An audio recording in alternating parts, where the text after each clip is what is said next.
همش ریخت دیگه. ای وسط ابروش 3-4 تا دونه مونده اصلا. وسطش خالیه دورش. کاشت انجام داده بود. آره برای قبل عروسیش. اینجوری بگی آها. خب حالا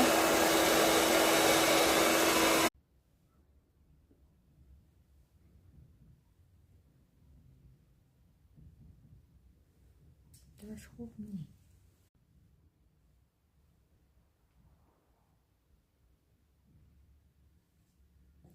ساعت تکون بده.